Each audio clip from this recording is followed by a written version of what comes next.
چاند بابا بہت زیادہ بدحواس ہو گیا تھا۔ وہ ادھر ادھر چھپنے کے لیے جگہ تلاش کرنے لگا۔ لینڈ کروزر تیزی سے قریب آ رہی تھی۔ کریم شاہ نے چاند بابا اور رانیہ کو ایک طرف گھسیٹا اور وہ سڑک کے کنارے سیدھے سیدھے لیٹ گئے۔ کریم شاہ آہستہ سے بولا، ممکن ہے یہ کوئی اور گاڑی ہو؟ نہیں، یہ مالک کی ہی گاڑی ہے، ہم تو اس کی روشنیاں پہچانتے ہیں، چاند بابا نے کہا۔ کریم شاہ جلدی سے بولا، خاموش ہو جاؤ چاند بابا۔ لینڈ کروزر تیزی سے قریب آئی اور آگے بڑھ گئی تو کریم شاہ نے دوبارہ اطمینان کی ٹھنڈی سانس لی، ورنہ اس سنسان راستے پر جو اس حویلی کی طرف سے ہی آتا تھا وہ کچھ لمحوں کے لیے لینڈ کروزر کی روشنی میں آ گئے۔ البتہ فاصلہ خاصا تھا، اس لیے بات بن گئی انہیں دیکھا نہیں گیا، لیکن کریم شاہ سوچنے لگا کہ اب ان کی رفتار تیز ہو جانی چاہیے، ہو سکتا ہے کسی کو شبہ ہو گیا ہو اور وہ آگے جا کر واپس پلٹ پڑے۔ یہ سوچ کر کہ سڑک پر اب بھی تو کچھ لوگ آ رہے تھے، وہ کہاں چلے گئے، اور یہ بھی ہو سکتا ہے کہ راجہ ہدایت خان کو رانیہ کی گمشدگی کے بارے میں فوراً ہی علم ہو جائے۔ بہرحال سڑک کے کنارے سے اٹھ کر کریم شاہ نے اپنا لباس جھاڑا۔ رانیہ چونکہ کافی عرصے سے راجہ ہدایت خان کی قیدی تھی اور مصائب بھگت رہی تھی، اس لیے بہت کمزور ہو چکی تھی۔ کریم شاہ کو اسے سہارا دینا پڑ رہا تھا۔ وہ پہلے سے زیادہ تیز رفتاری سے لاڑی اڈے کی جانب چلنے لگے۔ چاند بابا بار بار ٹھوکریں کھا رہا تھا، کریم شاہ کو اسے بھی سنبھالنا پڑ رہا تھا۔ مجھے اتنا چلنے کی عادت نہیں ہے، میں برا آدمی ہوں۔ چاند بابا، آپ یہ سوچ کر اپنے اندر ہمت پیدا کریں کہ آپ اپنی رانیہ کو بچا رہے ہیں، اس وقت ہم لوگوں کا یہاں سے نکل جانا ہی ہماری جیت ہے۔ ہاں، میں چل رہا ہوں، رانیہ بیٹی میرا ہاتھ پکڑ لے، چاند بابا نے کہا، اور رانیہ نے محبت بھرے انداز میں چاند بابا کا ہاتھ پکڑ لیا۔ چاند بابا کے جسم میں جیسے نئی زندگی دوڑ گئی تھی۔ انہوں نے، اب تو بیٹا میں رات بھر بھی چل سکتا ہوں میری رانی بیٹی۔ رانیہ کی آنکھوں میں نمی آ گئی۔ چاند بابا کے ساتھ گزرے ہوئے واقعات اس کے ذہن میں تھے۔ گھر کا یہ برا ملازم نہ جانے کب سے ان کی خدمت کر رہا تھا۔ غریبوں کا یہی مسئلہ ہوتا ہے، کسی کو چاہتے بھی ہیں تو بڑھ چڑھ کر، یہ سوچ کر کہیں ان کی چاہت کو خود غرضی نہ سمجھ لیا جائے، جانے کتنی ضروریات کو روند دیتے ہیں۔ بہت دور سے لاڑی اڈے کی روشنیاں نظر آ رہی تھی۔ وہ لوگ رفتار بڑھانے لگے اور خدا خدا کر کے آخرکار لاڑی اڈے پر پہنچ ہی گئے اور ایک لاڑی میں بیٹھ گئے۔ کریم شاہ اسپیشل پولیس میں بھی رہ چکا تھا، وہ کافی ذہین آدمی تھا، اس کا انتخاب سجاد حسین نے بالکل ٹھیک کیا تھا۔ یہ کریم شاہ کی ذہانت ہی تھی کہ دونوں بار وہ کامیابی سے واپس پلٹ رہا تھا۔ پہلی بار چاند بابا سے کاغذات کا حصول اور دوسری بار سب سے بڑا کام یعنی رانیہ کو حویلی سے نکال لانا۔ لیکن یہ بھی ایک سچائی تھی کہ اگر وہ پراسرار آواز اور وہ سفید دبا اس کی رہنمائی نہ کرتا تو رانیہ تک پہنچنے کا تصور بھی نہیں کیا جا سکتا تھا۔ ویسے فرزان کے بارے میں بھی اسے بتا دیا گیا تھا، لیکن ابھی تک اس کے ذہن میں یہ بات واضح نہیں ہوئی تھی کہ رہنما آواز فرزان ہی کی تھی۔ لاڑی چل پڑی اور تقریباً 40 منٹ کے سفر کے بعد وہ درمیان میں ایک جگہ رکی۔ کریم شاہ احتیاط کی خاطر یہاں اتر گیا۔ یہاں ٹیکسی اسٹینڈ بھی تھا جو لاڑی اڈے سے کوئی 100 قدم کے فاصلے پر تھا۔ کریم شاہ نے چاند بابا اور رانیہ کو بھی نیچے اتارا اور بولا، آؤ آپ لوگ تھوڑی سی مشقت اور کرو۔ ٹھیک ہے، کیا ہم اپنی منزل پر پہنچ گئے؟ ابھی نہیں، کریم شاہ نے جواب دیا اور وہ لوگ اس کے ساتھ چل پڑے۔ تھوڑی دیر کے بعد کریم شاہ ٹیکسی اسٹینڈ پر پہنچ گیا، پھر اس نے ایک ٹیکسی ڈرائیور سے بات کی اور ٹیکسی انہیں لے کر چل پڑی۔ کریم شاہ خاموشی سے ڈرائیور کے ساتھ بیٹھ گیا تھا، پھر ایک رہائشی علاقے میں ایک بلڈنگ کے سامنے اس نے ٹیکسی رکوائی اور ٹیکسی ڈرائیور کو پیسے دے کر اسے آگے روانہ کر دیا۔ جب ٹیکسی کی سرخ روشنیاں نگاہوں سے اوجھل ہو گئیں تو وہ دونوں کو ساتھ لے کر وہاں سے آگے بڑھ گیا۔ چاند بابا نے پریشان ہو کر پوچھا، بیٹا تو نے میرے پاؤں ہی توڑ دیے، اب پیدل کیوں چلا رہا ہے؟ میں تو سمجھا تھا کہ تم مجھے گھر ہی لے جائے گا، اب کہاں جا رہا ہے؟ چاند بابا، بعد میں بتا دوں گا، آپ کو تھوڑا سا میرا ساتھ اور دینا پڑے گا۔ تھوڑا سا پیدل چلنے کے بعد کریم شاہ نے ایک بار پھر ایک ٹیکسی روکی اور اس بار وہ ایس پی سجاد حسین کے بنگلے کے سامنے رکا۔ چاند بابا کافی نڈھال نظر آ رہا تھا، نڈھال رانیہ بھی تھی، لیکن وہ بہرحال جوان لڑکی تھی۔ جب ٹیکسی ڈرائیور چلا گیا تو کریم شاہ گیٹ کی طرف چل پڑا۔ گیٹ پر 2 گارڈز کڑی نگاہوں سے ان کا جائزہ لے رہے تھے۔ کریم شاہ نے کہا، میں حوالدار کریم شاہ ہوں، صاحب کے مہمانوں کو لے کر آیا ہوں، صاحب کو میرے بارے میں اطلاع دے دو۔ اندر آ جاؤ، ایک گارڈ نے کہا اور کریم شاہ کی تلاشی لے کر اسے اندر آنے دیا، اور اس نے چاند بابا کی بھی تلاشی لی تھی۔ رانیہ کو گہری نگاہوں سے دیکھا تھا، پھر وہ انہیں ساتھ لیے ہوئے ایک لون کے ایک خوبصورت روش سے گزرا اور روشن برآمدے میں پہنچ گیا۔ یہاں بیٹھنے کے لیے کرسیاں پڑی تھیں۔ انہیں کرسیوں پر بٹھا کر اس نے اندر والے ملازم کو آواز دی اور اس سے کہا کہ بڑے صاحب کو جگا کر بتاؤ کہ کریم شاہ حوالدار ان کے کچھ مہمانوں کو لے کر آیا ہے۔ ایس ایس پی سجاد حسین رات کو دیر تک جاگنے کے عادی تھے۔ کریم شاہ اور مہمانوں کا ذکر سن کر فوراً ہی باہر نکل آئے۔ رانیہ اور چاند بابا کو دیکھا، صورت سے تو نہیں پہچانتے تھے لیکن اندازے سے پہچان لیا کہ وہ کون ہے۔ فوراً ہی انہوں نے کریم شاہ اور ان دونوں کو اندر آنے کے لیے کہا اور انہوں کے لیے ڈرائنگ روم میں پہنچا دیا۔ ملازم سے انہوں نے کہا، گارڈ سے کہو ہوشیار رہے، کسی کو بنگلے کے آس پاس گھومتے ہوئے دیکھے تو اسے پکڑ لے۔ جی صاحب، ملازم نے کہا اور باہر نکل گیا۔ تب سجاد حسین نے کہا، کریم شاہ تم یہ سمجھو کہ تمہارے عہدے میں ترقی ہو گئی، میں تمہیں کم از کم ایسا ہی لگوا کر دم لوں گا۔ یہ رانیہ اور چاند بابا ہے نا؟ جی صاحب، کریم شاہ نے ادب سے کہا۔ بیٹھو، اس وقت تم آفس میں نہیں میرے گھر پر ہو۔ شکریہ صاحب جی، بہت مہربانی، کریم شاہ نے جواب دیا اور پھر ایس ایس پی سجاد حسین، چاند بابا اور رانیہ کا حلیہ دیکھ کر بولے، آپ لوگ مجھے بہت تھکے ہوئے معلوم ہوتے ہیں۔ رانیہ بیٹے، میری طرف سے نئی زندگی کی مبارکباد قبول کرو، اور چاند بابا جیسے وفادار ملازم کا شکریہ ادا کرو کہ انہوں نے تمہاری زندگی بچانے میں اہم کردار ادا کیا ہے۔ رانیہ نے کچھ بولنے کی کوشش کی لیکن بول نہیں سکی۔ سجاد حسین نے کہا، دیکھو بیٹا، میں ایک پولیس آفیسر ہوں اور یہ میرے محکمے کے حوالدار ہیں کریم شاہ۔ انہوں نے تمہیں آزادی دلانے کے لیے اہم کردار انجام دیا ہے۔ میں چاہتا ہوں کہ آپ لوگ آرام کریں، یقیناً اتنا لمبا سفر طے کر کے تھک گئے ہوں گے، اور وہ بھی ان مشکل حالات میں۔ صبح آپ سے بات ہوگی، میں آپ کے آرام کا بندوبست کیے دیتا ہوں۔ بلا تکلف مجھے یہ بتائیں کہ کچھ کھائیں گے پئیں گے؟ نہیں سرکار، آپ کی بہت مہربانی، ہمیں آرام کی جگہ دے دیجیے، بس واقعی بہت تھک گئے ہیں۔ آپ چاہیں تو غسل بھی کر سکتے ہیں، میں انتظام کرائے دیتا ہوں۔ رانیہ بیٹا آپ بتاؤ، کچھ کھاؤ گی؟ نہیں سر۔ کیا سر اور سرکار لگا رکھی ہے؟ رانیہ تم مجھے انکل کہو اور چاند بابا آپ مجھے بیٹا کہہ لیں، بھائی کہہ لیں، جو دل چاہے کہہ لیں۔ اللہ آپ کو اس سے زیادہ عزت دے بھائی صاحب، آپ ہمیں عزت دے رہے ہیں، اللہ آپ کو اس کا صلہ دے۔ ان دونوں کے لیے ایک پرآسائش آرام گاہ کا بندوبست کیا گیا اور چاند بابا اور اس کے دوسرے بستر کو دیکھ کر بولے، انہیں نہیں بھائی جی، میں نیچے فرش پر سوؤں گا۔ رانیہ میری بیٹی ہے مگر میرے خون میں اس کا نمک ہے، میں اس کے نمک سے غداری نہیں کر سکتا، یہ آپ دونوں کا ذاتی معاملہ ہے، ایس ایس پی سجاد حسین نے کہا اور باہر نکل آئے۔ وہ بہت خوش نظر آ رہے تھے۔ پھر انہوں نے کریم شاہ کو دیکھتے ہوئے کہا، مجھے تمہارے ان دونوں کارناموں پر فخر ہے کریم شاہ، کیا تم گھر جانا چاہتے ہو؟ سر جیسا آپ کا حکم ہو۔ نہیں تم یہاں آرام کرو، صبح واپس جانا۔ ٹھیک ہے صاحب جی، جو آپ کا حکم۔ سجاد حسین کریم شاہ کو صوفے پر سلانے کے بعد باہر نکلے اور گیٹ پر گارڈ کے پاس پہنچ گئے، جو انہیں دیکھ کر سلیوٹ کر کے مؤدب ہو گئے تھے۔ پولیس کے گارڈز تھے۔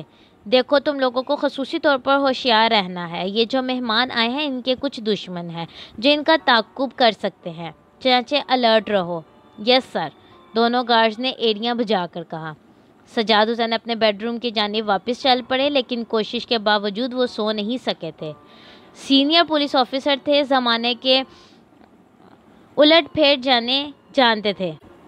ان کی زندگی میں کئی بار ایسے واقعات رونما ہوئے تھے جب پولیس حکام کا واسطہ کسی ایسے صاحب اختیار شخص سے پڑتا تھا جو اپنے تعلقات میں دیو ہیکل ہوتے تھے اور پھر جو ناکو چنے چبواتے پھرتے تھے تو چھٹی کا دودھ ہی یاد آ جاتا تھا۔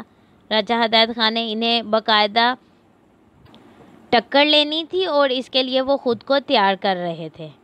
خدا کر کے صبح ہوئی اور انہوں نے حیات علی کو فون کیا۔ حیات علی کی آواز سنائی دی، یس سر، بستر پر ہو؟ نہیں سر، آفس جانے کی تیاری کر رہا ہوں۔ اتنی صبح؟ سچ بتا دوں سر؟ ہاں بھائی سچ بتاؤ، کیا بات ہے؟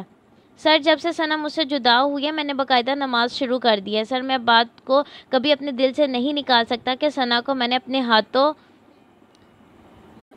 موت کے منہ میں داخل کیا ہے۔ میں جانتا ہوں خیر میرے پاس آ جاؤ، ناشتہ میرے ساتھ ہی کرو۔ جو حکم سر۔ کریم شاہ کے بارے میں؟ ہاں وہ آ گیا ہے اور انہیں ساتھ لایا ہے۔ ثنا کو بھی حیات علی کے لہجے میں بے پناہ اشتیاق پیدا ہو گیا۔ نہیں تم آؤ، باقی تفصیل بعد میں بتاؤں گا سر، میں آ رہا ہوں۔ حیات علی جب سجاد حسین کے پاس پہنچا تو کریم شاہ، رانیہ، چاند بابا جاگ چکے تھے۔ انہیں ناشتے کمرے میں ہی پہنچا دیے گئے تھے اور انہوں نے اعتراض کیا تھا، جس کی وجہ سے انہیں ناشتے کے کمرے میں واپس بلا لیا گیا۔ بات چیت ناشتے کے بعد ہی ہوگی، سجاد حسین نے کہا، اور سب لوگ خاموشی سے ناشتے میں مصروف ہو گئے۔ رانیہ کے انداز سے محسوس ہوتا تھا کہ اسے اس بدلے ہوئے ماحول کی امید نہیں تھی۔ وہ تو قید خانے میں ہی زندگی گزار رہی تھی اور اس کا خیال تھا کہ اسی قید خانے میں اسے موت کا سامنا کرنا پڑے گا۔ اپنے دشمن کو وہ اچھی طرح جانتی تھی۔ غرض کا ناشتے سے فراغت کے بعد سجاد حسین نے پوچھا، کریم شاہ پہلے تم یہ بتاؤ کہ رانیہ کا حصول کیسے ممکن ہو سکا؟ سر تقدیر نے جگہ جگہ میری رہنمائی کی، لیکن یہ بات حیرت انگیز ہے کہ راجہ ہدایت خان کی حویلی پر پراسرار روحوں کا مسکن موجود ہے۔ وہاں بہت کچھ بستا ہے۔ مجھے پہلے تو تھوڑی سی کوشش سے کامیابی حاصل ہوگی، لیکن رانیہ صاحبہ کا حصول کسی طور میرے لیے ممکن نہیں تھا۔ وہاں ایک پراسرار روح نے میری رہنمائی کی۔ میں رانیہ اور ثنا کی تلاش میں تھا کہ مجھے ایک آواز سنائی دی کہ رانیہ اس طرف نہیں ہے، آؤ میں تمہیں ان کی رہائش گاہ تک کا راستہ بتاتا ہوں۔ رانیہ صاحبہ ایک تہہ خانے میں تھی۔ اس پراسرار روح نے ایک سفید دبے کے ذریعے میری رہنمائی کی اور پھر بعد میں مجھے اس کی مدد حاصل رہی۔ کریم شاہ نے پوری تفصیل بیان کی۔ حیات علی نے پوچھا، تم نے اس رہنما روح سے ثنا کے بارے میں معلومات کیوں نہیں لیں؟ سر کیا ایسا ہو سکتا تھا کہ میں محترمہ ثنا کے لیے کوشش نہ کرتا؟ لیکن اسی پراسرار روح نے مجھ سے عجیب سے لہجے میں کہا کہ ثنا کا ابھی راجہ ہدایت خان کے پاس سے ہٹنا مناسب نہیں ہے۔ وہ ثنا کے ذریعے راجہ ہدایت خان کو شکار کرنا چاہتا ہے۔ سر اس نے مجھ سے کہا ہے کہ وہ ثنا کے تحفظ کی ذمہ داری لیتا ہے، ثنا کا بھرپور خیال رکھے گا، لیکن اس وقت تک اسے راجہ ہدایت خان کے پاس سے آزادی نہیں مل سکے گی جب تک کہ وہ راجہ ہدایت خان کی کہانی ختم نہیں کر دے گا۔ وہ ایک مردانہ آواز تھی۔ سر لازمی بات ہے کہ وہ کوئی جادوگر تھا یا پھر کوئی روح۔ حیات علی نے فوراً ہی کہا، اس کا مطلب ہے کہ وہ فرزان تھا، وہی جس نے ثنا کو سچے خوابوں کے راستے پر ڈالا ہے۔ پتہ نہیں کیا چکر چلا ہوا ہے، انسان نہ زندہ رہ کر سکون سے رہ سکتا ہے نہ مار کر، اور پھر بے گناہ انسان بلا وجہ شکار ہو جاتے ہیں۔ رانیہ خاموش بیٹھی یہ سب کچھ سن رہی تھی۔ اس نے اپنے لیے چائے کا ایک اور کپ بنایا اور اپنے سامنے سرکا کر چھوٹے چھوٹے گھونٹ لینے لگی۔ چاند بابا بیچارہ ان تمام معاملات سے لا تعلق تھا، وہ بس احمقوں کی طرح ایک دوسرے کی صورت دیکھے جا رہا تھا۔ حیات علی اور سجاد حسین تھوڑی دیر تک سوچ میں ڈوبے رہے، پھر سجاد حسین نے کہا، رانیہ صاحبہ آپ کچھ بتا سکیں گی کہ کیا ہوا؟ ویسے کیا یہ بات آپ کے علم میں ہے کہ شمشاد علی کو جیل سے رہائی مل گئی ہے؟ ہاں تھوڑے بہت معاملات مجھ تک پہنچے ہیں، لیکن تفصیل سے نہیں۔ کیا آپ کو اس بات کا علم ہے کہ شمشاد علی کو آپ کے قتل کے الزام میں سزا ہوئی تھی؟ جو لڑکی قتل کی گئی تھی، یعنی جسے جلا کر مارا گیا تھا، وہ میرے بہت ہی اچھے دوست اور ملازمہ تھی صاحب۔ اس کا نام سعدیہ تھا۔ اس کا چہرہ مہرہ اور جسامت بالکل میرے جیسی تھی۔ مجھے سب کچھ پتہ چل گیا۔ عدنان نے اسے اپنے ہاتھوں سے جلا کر مارا تھا۔ عدنان ہی اس کا قاتل تھا اور اس نے دولت اور جائیداد حاصل کرنے کے لیے یہ سارا کھیل رچایا تھا۔ شمشاد علی بیچارہ بلا وجہ میری وجہ سے مصیبتوں میں گرفتار ہوا۔ عدنان چاہتا تھا کہ میں اس کی وجہ سے زبان کھول دوں، لیکن میں ایک بات جانتی تھی کہ جیسے ہی عدنان کے ہاتھوں وہ کاغذات پڑھے تو وہ سب سے پہلے مجھے قتل کر دے گا۔ وہ کاغذات کے حصول کے بعد مجھ سے ان پر دستخط چاہتا تھا، کیونکہ کاغذات کا ایک حصہ کسی نامعلوم وکیل کے پاس رکھا ہوا ہے اور وہ کسی بھی وقت منظر عام پر آ کر عدنان کو اس تمام جائیداد سے بے دخل کر سکتا تھا، اس لیے وہ میری رضامندی چاہتا تھا۔ عدنان کیا راجہ ہدایت خان کا دوسرا نام ہے؟ SSP سجاد حسین نے پوچھا۔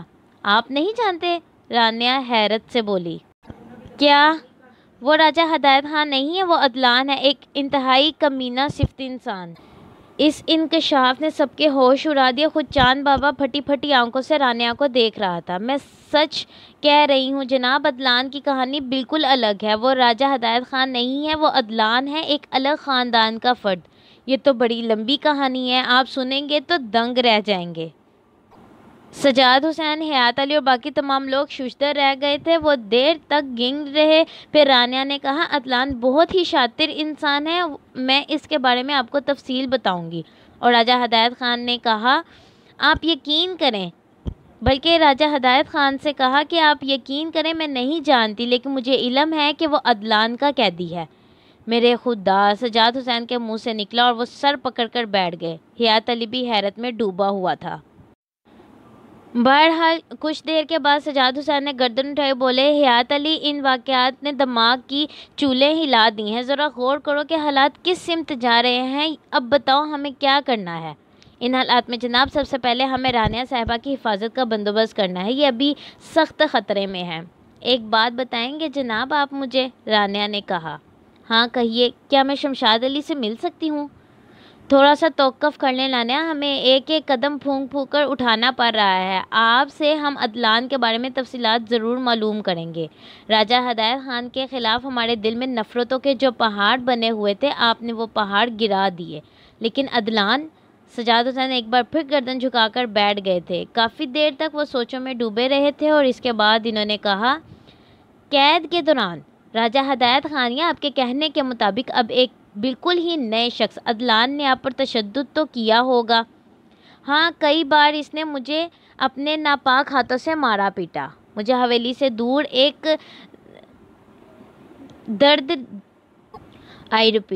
مجھے حویلی سے دور دراز ڈاک بنگلے میں تہہ خانے میں رکھا گیا تھا، جو اصل میں ڈاک بنگلہ نہیں تھا بلکہ شاید وہ عدلان کا عقوبت خانہ تھا، جہاں وہ اپنے دشمنوں کو لے جا کر اذیتیں دیا کرتا تھا۔ تہہ خانے میں بھی مجھے اکثر چیخوں کی آوازیں سنائی دیا کرتی تھی اور میں وہاں سخت تکلیف میں تھی، لیکن پھر ایک دن اس نے مجھے وہاں سے نکالا اور نکالنے کے بعد حویلی میں لے آیا۔ غالباً اسے اس بات کا خدشہ تھا کہ اس تشدد خانے میں کوئی میرے پاس پہنچ کر مجھے نکال سکتا ہے۔ میری تقدیر میرا ساتھ دے رہی تھی کہ مجھے اس نے حویلی میں منتقل کر دیا، جہاں سے میرے اس ہمدرد نے مجھے نکال کر یہاں تک پہنچایا۔ سجاد حسین پر خیال انداز میں کچھ سوچنے میں مصروف ہو گئے تھے۔ آخر کار انہوں نے کہا، آپ آرام کیجئے، بالکل بے فکر ہو جائیں، انشاءاللہ تعالی ہم آپ کی حفاظت اپنی زندگی سے زیادہ کریں گے۔ شمشاد علی کے سلسلے میں آپ ہمیں تھوڑا سا وقت دیجئے، جیسے ہی ہم صورتحال کو مناسب سمجھیں گے آپ کو شمشاد علی سے ملا دیا جائے گا، لیکن ابھی ذرا ہمیں حالات کو اپنے قابو میں رکھنا ہے۔ رانیہ نے گردن ہلا دی تھی۔ یہ لوگ آرام کرنے چلے گئے تو سجاد حسین نے حیات علی سے کہا، ہاں حیات علی، اب تمہارا کیا ارادہ ہے؟ دیکھ لیجئے آپ، فرزان نے رانیہ تک رہنمائی کی ہے، لیکن ثنا کے بارے میں اس نے جو کچھ کہا ہے وہ آپ نے بھی سن لیا۔ اگر ہم ثنا کو حاصل کرنے کے لیے کوئی کوشش کرتے ہیں تو کہیں ایسا نہ ہو کہ ثنا کو کوئی نقصان پہنچ جائے۔ خود میرا بھی یہی خیال ہے کہ ابھی ہم فرزان سے تعاون کریں۔ ویسے بھی اب یہ دیکھنا ہے کہ رانیہ کی گمشدگی کے بعد راجہ ہدایت خان کا کیا رد عمل ہوتا ہے۔ ویسے رانیہ نے عجیب انکشاف کیا ہے، یہ عدلان آخر کون ہے؟ رانیہ اس کے بارے میں جانتی ہے؟ ہاں، رانیہ نے سارے سوالات ایک دم ہی کر لینا مناسب نہیں ہے، اسے تھوڑا سا آرام کرنے دیا جائے، اس کے بعد ہم اس سے عدلان کے بارے میں معلومات حاصل کریں گے۔ حیات علی نے اس بات سے اتفاق کیا۔ راجہ ہدایت خان نہ جانے کیسے کیسے معاملات میں مصروف رہتا تھا۔ بہت بار ایسا بھی ہوتا تھا کہ اس کے جو مریدنیاں، دوسرے معنوں میں کلائنٹس اس کے پاس اپنے مسائل کے لیے آتے تھے، وہ ان لوگوں سے ایسے لوگوں کو منتخب کر کے جو آگے چل کر اس کے کام کے ثابت ہو سکتے تھے، ان کے لیے کام کرتا تھا، اور اس سلسلے میں سے حویلی سے باہر بھی جانا ہوتا تھا۔ چنانچہ اس بار بھی ایسا ہی ہوا تھا۔ ثنا سے اس نے کہا تھا کہ وہ رانیہ کے بارے میں خواب دیکھے اور معلوم کرے کہ اگر کاغذات سنت پرمیشوری کے پاس نہیں پہنچائے گئے تو پھر وہ کہاں ہے۔ لیکن اس کے بعد وہ اپنے کام میں مصروف ہو گیا تھا، اور جیسے اس کے کام کی تکمیل ہوئی وہ واپس اپنی حویلی میں چل پڑا۔ ثنا کے بارے میں اسے علم ہو چکا تھا کہ وہ زخمی ہو گئی اور اسے کچھ توقف کرنا پڑے گا، لیکن حویلی پہنچنے کے بعد اسے اپنے مخصوص ذرائع سے رانیہ کی گمشدگی کا علم ہوا تو وہ بھڑک کر رہ گیا۔ حقان اور نور دین کے ذریعے ان لوگوں کو طلب کر لیا گیا جو رانیہ کی حفاظت کے لیے مامور تھے۔ یہ 2 افراد تھے جنہوں نے روتے اور گڑ گڑاتے ہوئے بتایا کہ وہ اپنی ڈیوٹی پر مستعد تھے۔ نہ جانے وہ کون سی قوت تھی جو رانیہ کو حویلی کے تہہ خانے سے نکال کر لے گئی۔ راجہ ہدایت خان ان چوکیداروں سے تفصیل معلوم کرتا رہا اور پھر نرم لہجے میں بولا، بہرحال ایسا کرو حقان، انہیں اپنے خاص آدمیوں کے ذریعے ڈاک بنگلے پہنچا دو۔ وہ لوگ جو اپنے کاموں میں ناکام رہتے ہیں ڈاک بنگلے پہنچ کر آرام کی زندگی گزارتے ہیں۔ ڈاک بنگلہ وہ جگہ تھی جہاں پہلے رانیہ کو رکھا گیا تھا اور راجہ ہدایت خان ثنا کو وہاں لے گیا تھا اور اس نے ثنا کو اپنے کام کے لیے آمادہ کرنے کی کوشش کی تھی اور 2 آدمیوں کو ثنا کے سامنے قتل کر دیا تھا۔ ڈاک بنگلہ اصل میں راجہ ہدایت خان کا عقوبت خانہ تھا اور راجہ ہدایت خان اس قدر تعلقات رکھتا تھا کہ یہ سرکاری عمارت بھی اس سے لینے والا کوئی نہیں تھا۔ دونوں چوکیدار غالباً ڈاک بنگلے کے بارے میں جانتے تھے۔ انہوں نے رونا اور گڑ گڑانا شروع کر دیا، رو رو کر فریاد کی کہ ایک دفعہ انہیں معاف کر دیا جائے۔ تو راجہ ہدایت خان نے نرم لہجے میں کہا، نہیں بھائی، تم لوگوں کو وہاں کوئی تکلیف نہیں ہوگی اور آرام سے رہو گے، لے جاؤ انہیں، کیا انتظار کر رہے ہو؟ جب وہ دونوں چلے گئے تو راجہ ہدایت خان سوچ میں ڈوب گیا۔ پھر اس نے اپنے سامنے ایک کاغذ پھیلایا اور پینسل سے اس پر عجیب و غریب دائرے بنانے لگا۔ پھر تھوڑی دیر کے بعد وہ اس کام سے فارغ ہو کر اس طرف چل پڑا جہاں ثنا کا قیام تھا۔ ثنا کے پاس پہنچ کر اس نے پیار بھری آواز میں کہا، تمہارے زخم اب کیسے ہیں ثنا؟ ٹھیک ہوں راجہ صاحب، بس اتفاق ہی تھا کہ اتنی زور کی چوٹ لگ گئی۔ نہیں ثنا، ایسی بات مت کرو، اتفاق نہیں تھا بلکہ تمہاری ایک محنت تھی، بلا وجہ سر پر چوٹ کا نشان سجا لیا۔ ارے ویسے ہی مجھ سے کہہ دیتی کہ حیات علی کے خلاف میں کچھ نہیں کر سکتی، اور رانیہ کے بارے میں خواب دیکھنے کا مطلب یہ تھا کہ حیات علی کے سارے منصوبے فیل ہو جائیں۔ چلو ٹھیک ہے ثنا، لیکن ایک بات کان کھول کر سن لو، تم کچھ بھی کر لو میں تمہیں اس غداری کی سزا ضرور دوں گا۔ تمہیں فرزان کی مدد حاصل ہے نا، لیکن ایک بات میری بھی تم نوٹ کر لو کہ فرزان کو میں تمہارے ذریعے ہی شکار کروں گا اور تمہیں ایک ایسی سزا سے دوچار کروں گا کہ تم زندگی بھر یاد رکھو گی۔ رانیہ نکل گئی ہے یہاں سے اور میں جانتا ہوں حیات علی نے ہی اس سلسلے میں کچھ کیا ہے، میں نے کہہ تو دیا ہے اس سے کہ کاغذات میرے حوالے کر دے، لیکن اب رانیہ بھی ان کے پاس پہنچ چکی ہے۔ میں اسے رانیہ کو مانگوں گا کیونکہ بہرحال ابھی وہ میرے کام کی ہے، تھوڑے سے کام ہیں۔ اوکے، ذرا اپنے زخموں کو جلد علاج کروا کر ٹھیک کر لو کیونکہ اس کے بعد تمہیں زندگی کی ایک طویل مہم پر نکلنا ہے، کیا سمجھی؟ آپ کچھ بھی کہہ لیں، مجھے افسوس ہے کہ آپ بار بار میری طرف سے بدظن ہو جاتے ہیں اور میں یہ سمجھتی ہوں کہ زندگی کے کسی بھی حصے میں آپ میرے اوپر بھروسہ نہیں کر سکتے۔ راجہ ہدایت خان ہنستا ہوا ثنا کے پاس سے چلا گیا اور ثنا دوسرے کمرے میں اسے جاتے دیکھتی رہی۔ اس کے نکلنے کے بعد وہ دونوں ہاتھوں سے سر پکڑ کر بیٹھ گئی۔ اب اس بات پر اسے یقین ہوتا جا رہا تھا کہ راجہ ہدایت خان کے چنگل سے وہ کبھی نہیں نکل سکتی۔ ادھر راجہ ہدایت خان وہاں سے جانے کے بعد ایک کمرے میں پہنچ گیا اور اس نے سجاد حسین سے فون ملوایا۔ نور دین یہ کام کر رہا تھا۔ SSP سجاد حسین سے رابطہ قائم ہو گیا تو راجہ ہدایت خان نے کہا، میرا نام راجہ ہدایت خان ہے اور تم مجھے جانتے ہو۔ SSP صاحب کے ایک چھوٹی سی غلطی ہو گئی ہے، بلکہ SSP صاحب سے ایک چھوٹی سی غلطی ہو گئی ہے۔ تمہارے آدمی سے انسپکٹر حیات علی ہے اس کا نام، میرے ہاتھ سے ایک لڑکی کو نکال کر لے گیا ہے وہ، اور یہ بات بھی میرے علم میں ہے کہ اس کی سرپرستی تم کرتے ہو۔ SSP صاحب، پہلے میں نے آپ سے کاغذات مانگے تھے، اب تک آپ نے وہ کاغذات میرے پاس نہیں پہنچائے، بلکہ آپ اپنی کارروائیوں میں مصروف رہے اور آپ نے اپنی کارروائیوں کے ذریعے ہی وہ لڑکی بھی وہاں سے نکلوا لی ہے۔ کیا چاہتے ہیں؟ کیا آپ کی خواہش ہے کہ شہر میں قتل عام ہو جائے اور وہ بھی آپ کے حوالے سے ہو جائے گا؟ ایسا میں پیش گوئی کر رہا ہوں اس بات کی، 3 دن کا ٹائم دیتا ہوں آپ کو، 3 دن کے اندر اندر رانیہ کو ماں کاغذات لے کر میرے پاس پہنچا دیا جائے، سارے جھگڑے ختم کر دوں گا، بھول جاؤں گا کہ کیا ہوا تھا، لیکن 3 دن گزرنے کے بعد جو ہوگا وہ آپ کی ذمہ داری ہوگی۔ بس اتنا ہی کہنا چاہتا تھا۔ راجہ ہدایت خان نے فون بند کر دیا۔ اس کے بعد وہ دیر تک سوچتا رہا تھا، پھر اس نے خاقان کو طلب کر لیا۔ جی راجہ صاحب۔ خاقان، وہ لڑکا شمشاد علی جس سے رانیہ کی شادی ہوئی تھی اور جسے ہم نے جیل سے آزاد کرا دیا تھا، ایک بار پھر ہمیں درکار ہے۔ جیسے ہی موقع ملے اسے اٹھا لاؤ اور ڈاک بنگلے والے تہہ خانے میں پہنچا دو۔ جو حکم مالک۔ خاقان نے چراغ کے جن کی طرح گردن جھکا لی۔ جاؤ، کام جس قدر جلدی ہو مناسب ہے، کچھ اور بھی کام کرنے ہیں ہمیں جو بعد میں تمہیں بتائیں گے۔ جو حکم مالک۔ اس نے پھر اسی انداز میں گردن جھکائی اور باہر نکل گیا۔ اس کے جانے کے بعد راجہ ہدایت خان کچھ دیر سوچتا رہا اور پھر اپنی جگہ سے اٹھ گیا۔ ایک بار پھر وہ ثنا حیدر کے سامنے تھا۔ ثنا، ہم نے بڑے اعتماد کے ساتھ تمہیں آزادی دی تھی اور کہیں سے نکال کر کہیں پہنچا دیا تھا، اپنے جذبات بھی بتائے تھے تمہیں، لیکن تم نے دل سے ہماری بات مانی ہی نہیں۔ اب اگر ہمیں بے وقوف نہیں سمجھتی تو پھر یہ ضرور سمجھ لو کہ ہمیں تمہارے بارے میں زیادہ تفصیل معلوم ہو چکی ہیں، یعنی ہم تمہارے بارے میں بہت سی معلومات حاصل کر چکے ہیں۔ اب تم کچھ باتوں کا جواب دو گی ہمیں؟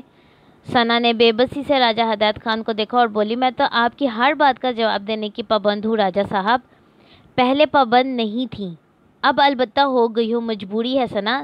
دیکھو، ہم کسی سے کوئی دشمنی نہیں رکھتے، لیکن اگر کوئی ہمیں دشمن بنانے پہ آمادہ ہو جائے تب تو انسان مجبور ہوتا ہی ہے نا۔ صورتحال یہ ہے کہ فرزان نے تمہیں اپنی آنکھوں کا علم دیا، دراصل اس علم کی ہمیں ضرورت تھی کیونکہ ہم اس سے بڑے بڑے کام لے سکتے تھے۔ ہم نے تمہیں دیکھنے کے بعد فیصلہ بدلا، اپنے دل میں کہا کہ اگر یہ لڑکی ہماری مرید بن جائے اور ہمارے کہنے پر کام کرے تو ہمیں کئی فائدے ہو سکتے ہیں۔ لیکن ثنا، یہ بات ہمارے لیے ناقابل برداشت ہے کہ جس کے ساتھ ہم احسانات کریں یا جس کے لیے ہم دل میں اچھے خیالات رکھیں وہ ہم سے غداری کرے۔ ثنا، اب تمہیں ہمارے لیے ایک کام کرنا ہے اور اسی میں تمہاری نجات ہے، کیا سمجھی؟ میں کیا سمجھوں گی راجہ صاحب، آپ جو حکم دیں گے وہی کرنا ہے مجھے، اور کرتی رہوں گی۔ ہاں، یہ ایک کسوٹی ہے، ٹھیک ہے؟ آرام کرو، لیکن افسوس ایک بار پھر تمہیں یہاں سے ہٹانا پڑے گا کیونکہ وہ لوگ یہیں سے رانیہ کو لے کر گئے ہیں۔ ان کے پاس کیا ذرائع ہیں یہ بھی معلوم کرنا ہے۔ چلو ٹھیک ہے، تیار رہنا۔ راجہ ہدایت خان پھر اپنی جگہ سے اٹھ گیا اور ثنا ٹھنڈے ٹھنڈے سانس لینے لگی۔ پتہ نہیں یہ شیطانہ بور کیا کرنا چاہتا ہے، اس نے سوچا۔ سجاد حسین پریشان تھے، حالات نے عجیب رخ اختیار کر لیا تھا۔ پولیس ہر حال میں قانون کی برتری چاہتی تھی۔ راجہ ہدایت خان نے ایک بڑا انسان تھا، لیکن اس نے اپنے گروہ اتنا مضبوط، بلکہ اپنے گرد اتنا مضبوط حصار بنا لیا تھا کہ اسے توڑنا ممکن نہیں تھا۔ اور اب تو سجاد حسین صاحب مزید پریشان ہو گئے تھے جب انہیں رانیہ سے پتہ چلا تھا کہ یہ راجہ ہدایت خان نہیں ہے۔ رانیہ سے ابھی تک عدلان کے بارے میں نہیں معلوم ہوا تھا، وہ لوگ کچھ دوسرے معاملات میں الجھ گئے تھے اور پھر اس کے بعد راجہ ہدایت خان کی طرف سے یہ خطرناک دھمکی ملی تھی۔ سجاد حسین اچھی طرح جانتے تھے کہ جو بھی کوئی حیثیت ہے وہ الگ نوعیت رکھتی ہے، اور اس کے بارے میں جب تک بہت سی ٹھوس کارروائیاں نہ ہو یہ دعویٰ بھی نہیں کیا جا سکتا کہ راجہ ہدایت خان اصل راجہ ہدایت خان نہیں ہے۔ یہ مسئلہ تو خیر بعد کا ہے، اس کام کو اپنے طور پر کیا جا رہا تھا اور اسے ابھی تک کوئی سرکاری حیثیت نہیں دی گئی تھی۔ حالانکہ سجاد حسین یہ بات اچھی طرح جانتے تھے کہ حیات علی اس سلسلے میں بہت زیادہ پریشان ہے۔ نوجوان پولیس آفیسر تھا، اپنی منگیتر کی گمشدگی پر کوئی غلط قدم بھی اٹھا سکتا تھا، لیکن سجاد حسین جانتے تھے کہ وہ غلط قدم حیات علی کے لیے غلط ہی ثابت ہوگا، وہ اس کی اجازت بھی نہیں دے سکتے تھے۔ یہ تمام باتیں ان کے ذہن میں بری طرح چبھ رہی تھیں۔ ابھی تک چاند بابا اور رانیہ انہی کے مہمان تھے اور سجاد حسین کو اس سلسلے میں بھی کافی محتاط رہنا پڑ رہا تھا۔ بہرحال حیات علی کو طلب کیا اور جب وہ پہنچ گیا تو انہوں نے اسے تفصیل بتائی۔ حیات علی کا چہرہ ایک دم سرخ ہو گیا۔ میں کوئی احمقانہ اور جذباتی بات نہیں کہنا چاہتا سر، لیکن کیا طاقتور اور صاحب اختیار لوگوں کے ہاتھوں قانون بالکل بے بس ہو جاتا ہے؟ کیا قانون میں کوئی ایسی شک نہیں ڈالی جا سکتی جس کے تحت ایسے لوگوں کی گرفتاری کی جا سکے؟ میں تمہاری جذباتی کیفیت کو جانتا ہوں، لیکن تم یہ بات اچھی طرح جانتے ہو کہ ایسی کوئی شک قانون میں نہیں ہے۔ ہم میں سے کوئی بھی شخص قانون سے بالاتر نہیں، قانون توڑنے والے تو اپنا کام کرتے ہیں۔ ہمارا فرض یہی ہے کہ ہم قانون توڑنے والوں سے قانون کو محفوظ رکھیں اور انہیں بہت زیادہ آگے بڑھنے کا موقع نہ دیں۔ جی سر۔ اب مسئلہ یہ ہے کہ اس شخص نے کہا ہے کہ شہر میں قتل عام ہو جائے گا، اور وہ بھی آپ کے حوالے سے۔ ایسے لوگوں سے کوئی بات بعید نہیں ہے، ماضی میں ایسے واقعات ہوتے رہے ہیں۔ ایک بات یہ بھی ہو سکتی ہے کہ وہ آپ کی رہائش گاہ پر حملہ کرنے کی کوشش کرے۔ ویسے تو میں سیکیورٹی سخت کر سکتا ہوں، لیکن میرا خیال یہ ہے کہ رانے اور چاند بابا کو یہاں سے ہٹا دیا جائے۔ کہاں رکھیں گے سر؟ میرے پاس ایک فلیٹ ہے جس کے بارے میں کسی کو معلوم نہیں ہے، وہ میری ملکیت ہے، خالی پڑا ہوا ہے۔ میں ان دونوں کو وہاں منتقل کیے دیتا ہوں اور سیکیورٹی کے چند افراد سادہ لباس میں ان کے گرد پھیلائے دیتا ہوں۔ میرا خیال ہے راجہ ہدایت خان کو یہ معلوم کرنے میں دقت ہوگی کہ یہ لوگ کہاں ہیں۔ یقیناً سر، اگر آپ مطمئن ہیں تو ٹھیک ہے، حیات علی نے کہا۔ ہونے کو تو سب کچھ ہو سکتا ہے حیات علی، بہرحال ہمارے پاس اختیارات ہیں، ہم کوئی بھی ذریعہ استعمال کر سکتے ہیں راجہ ہدایت خان پر ہاتھ ڈالنے کے لیے، لیکن میں سمجھتا ہوں کہ بعد میں ہمیں کافی مشکلات کا سامنا کرنا پڑے گا۔ میں نہیں چاہتا کہ کوئی ہلکا قدم اٹھاؤں۔ سر، آپ میرے لیے انتہائی محترم ہیں، کوئی ایسی بات نہیں کہنا چاہتا جو جذباتی حیثیت رکھتی ہو، لیکن میرے دل میں دوہرا زخم ہے۔ پہلا تو یہ کہ میری منگیتر کو کسی نے اپنے قبضے میں کر لیا ہے، دوسرا یہ کہ میں خود اسے اپنے ہاتھوں مصیبت میں پھنسانے کے لیے لے گیا تھا، اور جب وہ مصیبت میں گرفتار ہو گئی تو یہ جاننے کے باوجود کہ وہ کہاں ہے، میں اسے آزاد کرانے میں ناکام رہا ہوں۔ ایک بار اسے مجھ سے بات کرنے کا موقع ملا تھا، اس کے بعد وہ یہ بھی نہیں کر سکی۔ میں نہیں جانتا کہ وہ کن مصائب کا شکار ہے۔ میں ایک ذمہ دار پولیس آفیسر ہوں، لیکن میں اس کی رہائش بلکہ اس کی رہائی کے لیے کچھ بھی نہیں کر سکتا۔ حیات علی کی آواز گلوگیر ہو گئی۔ سجاد حسین نے شرمندگی کے انداز میں اسے دیکھا اور بولے، ذمہ دار تو میں بھی ہوں حیات علی، کیونکہ شمشاد علی کی رہائی میرے ذہن میں تھی۔ تم جانتے ہو کہ میرے اس سے کوئی رشتہ نہیں تھا، یہ صرف انسانیت کے رشتے تھے جو ہمیں اس طرف لائے۔ میں نے تم سے اظہار کیا اور تم اس کے لیے آمادہ ہو گئے کہ شمشاد علی کے گناہ اور بے گناہی کی تفتیش کروں، لیکن بات دوسری شکل اختیار کر گئی۔ نہیں سر، ہماری نیک نیتی بنیادی حیثیت رکھتی ہے، اس لیے میں نہیں چاہتا حیات علی کے تمام جذبات، بلکہ حیات علی کہ تم جذبات میں آ کر کوئی ایسا قدم اٹھا بیٹھو جو تمہارے لیے نقصان دہ ثابت ہو۔ بہرحال قانون کی وردی پہننے سے پہلے ہم اس بات کا حلف اٹھاتے ہیں کہ ہمیں کبھی قانون شکنی نہیں کرنی چاہیے یا کریں گے۔ بس یہی احساس مجھے بھی روکے ہوئے ہے، ورنہ تم یہ نہ سمجھو کہ میں اتنا بے حس ہوں کہ ثنا اس طرح بے حرمتی برداشت کر سکوں، یعنی ثنا کی اس طرح بے حرمتی برداشت کر سکوں۔ دونوں خاموش ہو گئے۔ پھر اچانک ہی حیات علی نے کہا، سر، رانیہ شمشاد علی کی بیوی ہے۔ جن حالات میں دونوں جدا ہوئے تھے وہ انتہائی سنگین اور دکھ بھرے تھے۔ بہرحال دونوں کے دلوں میں ایک دوسرے کا پیار تو تھا ہی، اب انہیں ایک دوسرے کی کوئی خبر نہیں ہے۔ سجاد حسین مسکرا دیے، پھر بولے، تمہارے دل میں محبت کے جذبات بسے ہوئے ہیں، میں سمجھ رہا ہوں تم کیا کہنا چاہتے ہو، لیکن مجھے ایک بات بتاؤ، اگر شمشاد علی کو یہ بات بتا دی جائے کہ رانیہ آزاد ہو چکی ہے اور ہماری تحویل میں ہے، تو کیا وہ بے اختیار نہیں ہو جائے گا؟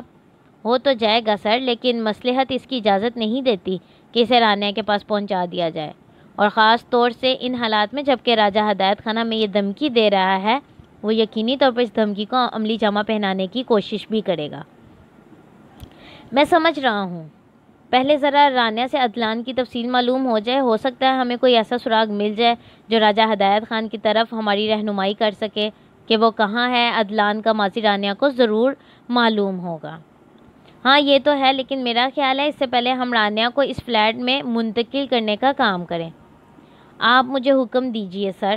نہیں، میں اپنے آپ کو اور تمہیں اس فلیٹ سے بالکل دور رکھنا چاہتا ہوں، کیونکہ ہمیں یہ بات نظر انداز نہیں کرنی چاہیے کہ راجہ ہدایت خان صاحب اختیار بھی ہے اور پراسرار علوم کا ماہر بھی۔ ہمیں محتاط رہنا چاہیے۔ کوئی مناسب موقع دے کر ہم رانیہ کے پاس جائیں گے اور یہ معلوم کرنے کی کوشش کریں گے عدلان کون ہے۔ تو پھر کیا پروگرام ہے آپ کا؟ میں بندوبست کرتا ہوں، سجاد حسین نے کہا، اور پھر وہ اپنے کسی ماتحت کو کال کرنے لگے۔ چند لمحات کے بعد رابطہ قائم ہو گیا تو انہوں نے کہا، مرزا قیوم، تم 12 اسکوائر چلے جاؤ۔ 12 اسکوائر میں میرے فلیٹ کے بارے میں تو تمہیں معلوم ہی ہے۔ ہاں وہ بند پڑا ہے، چابی غالباً نیاز کے پاس ہے۔ تم یہ کرو، مرزا قیوم کے نیاز کو ساتھ لے کر وہاں چلے جاؤ، وہاں کی صفائی ستھرائی کرواؤ، اور حیدر خان کو میرے پاس بھیج دو، ایک بند گاڑی لے کر، ایسی گاڑی جس میں باہر سے اندر نہ جھانکا جا سکے۔ ہاں میرے پاس بھیج دو، ٹھیک ہے؟ نہیں بھئی، یہ کام فوراً ہو جانا چاہیے۔ سجاد حسین نے سلسلہ منقطع کر دیا۔ پھر وہ دونوں رانیہ کے پاس پہنچ گئے۔ رانیہ اور چاند بابا متفکر بیٹھے ہوئے تھے۔ ان دونوں کو دیکھ کر دونوں سنبھل گئے۔ آپ لوگ میرے لیے اتنا کچھ کر رہے ہیں جناب، میں آپ کو ان کاوشوں کا کیا صلہ دے سکوں گی؟ ایک درخواست کرنا چاہتی ہوں آپ سے، اگر آپ قبول فرما لیجئے۔ جی کہیے رانیہ۔ سر کیا آپ میری رہائی کی اطلاع شمشاد کو دے سکتے ہیں؟ ہاں رانیہ، بالکل دے سکتے ہیں، بلکہ جلد ہی میں تمہاری ملاقات شمشاد علی سے کروا دوں گا۔ تمہیں معلوم ہے جس طرح ہم تمہیں وہاں سے لے کر آئے ہیں، اس سے راجہ ہدایت خان کی کیا کیفیت ہوئی ہوگی؟ اس نے ہم سے رابطہ قائم کر کے بڑی بڑی دھمکیاں دی ہیں۔ بس ہمیں ایک محتاط رویہ اختیار کرنا پڑا ہے، ورنہ ہم تمہیں شمشاد علی کے گھر تک پہنچا دیتے۔ سر میں شمشاد علی کے لیے بہت پریشان ہوں، میرا دل تڑپتا ہے سر اس سے ملنے کے لیے۔ رانیہ، ہم تمہیں یہاں سے منتقل کر رہے ہیں، میں تمہیں ایک فلیٹ میں بھیج رہا ہوں، وہاں تم اور چاند بابا ساتھ رہو گے۔ فلیٹ میں ضرورت کی ہر چیز موجود ہے، ایک موبائل سیٹ تمہیں دے دیا جائے گا جس پر تم میرے آدمیوں سے رابطہ رکھو گی۔ یہ لوگ تمہارے فلیٹ کے ارد گرد تمہاری حفاظت کریں گے۔ جیسے ہی مجھے موقع ملا میں شمشاد علی کو تمہارے پاس پہنچا دوں گا۔ یہ ملاقات عارضی ہوگی لیکن بہرحال میں اس کا بندوبست کر دوں گا۔ میرا خیال ہے تم تیاریاں کر لو، میرے آدمی تمہاری حفاظت کے ساتھ وہاں تک لے جائیں گے۔ بہتر بہتر جناب، جیسا آپ کا حکم۔ میں موقع ملتے ہی تم سے فلیٹ پر ملاقات کروں گا اور عدلان کے بارے میں معلومات حاصل کروں گا۔ جناب وہ بہت خطرناک انسان ہے، خدا را اپنی بھی حفاظت کیجیے گا اور شمشاد کی بھی۔ وہ شخص گندے علوم کا ماہر ہے، اپنا ایمان کھو چکا ہے، جبکہ راجہ ہدایت خان ایسے انسان نہیں تھے۔ میں آپ کو اس بارے میں پوری تفصیل بتاؤں گی۔ ہاں لیکن فی الحال ہمیں ذرا دوسرے راستے اختیار کرنے ہیں۔ بہت بہتر۔ مرزا قیوم نے تمام بندوبست کر دیا تھا، چنانچہ رانیہ کو اس بند گاڑی میں پہنچا دیا گیا۔ اس کے لیے مزید احتیاط کرتے ہوئے سجاد حسین نے ایک برقع بھی پہنا دیا تھا اور پھر وہ حیات علی کو رخصت کر کے خود بھی تیار ہو کر آفس چل پڑے۔ یہ عجیب و غریب کیس تھا جسے سجاد حسین کو سخت پریشان کر دیا تھا۔ کیس بالکل ذاتی حیثیت اختیار کر گیا تھا۔ سرکاری طور پر بھی کچھ امارات مل سکتی ہیں، لیکن سجاد حسین کو اس بات کا اندازہ تھا کہ راجہ ہدایت خان یا اس نامعلوم شخص نے، جس کی کہانی ابھی پس پردہ تھی، اپنے اختیارات بہت وسیع کر لیے تھے۔ نہ جانے بیچارہ راجہ ہدایت خان کہاں ہے، وہ کسی اور شخص کے مظالم کا شکار ہو رہا تھا اور اس کی اپنی ذات بری طرح بدنام ہو چکی تھی۔ آفس میں بھی سجاد حسین بہت دیر تک اس معاملے کے بارے میں سوچتے رہے۔ پھر مرزا قیوم نے رانیہ کی بحفاظت فلیٹ پر منتقلی کی اطلاع دی اور سجاد حسینی سے ہدایت کرنے لگے کہ فلیٹ پر ضرورت کی تمام اشیاء پہنچا دی جائیں اور ان لوگوں کی بھرپور خبرگیری رکھی جائے۔ دوسرے دن انہوں نے فیصلہ کیا کہ شمشاد علی سے رابطہ کر کے یہ اطلاع دی جائے کہ رانیہ وہاں سے رہا ہو کر آ چکی ہے اور اسے اس سے ملاقات کے لیے تیار رہنا چاہیے۔ حیات علی سے مشورہ کیا تو اس نے بھی اس بات کی تصدیق کی تھی۔ سجاد حسین اپنا پروگرام ترتیب دینے لگے اور پھر دوسری ہی شام وہ سادہ لباس میں محفوظ علی کے گھر کی جانب چل پڑے۔ اس دوران محفوظ سے کوئی رابطہ قائم نہیں ہوا اور شمشاد علی کی معلومات کے بارے میں کوئی تفصیل نہیں معلوم ہوئی تھی۔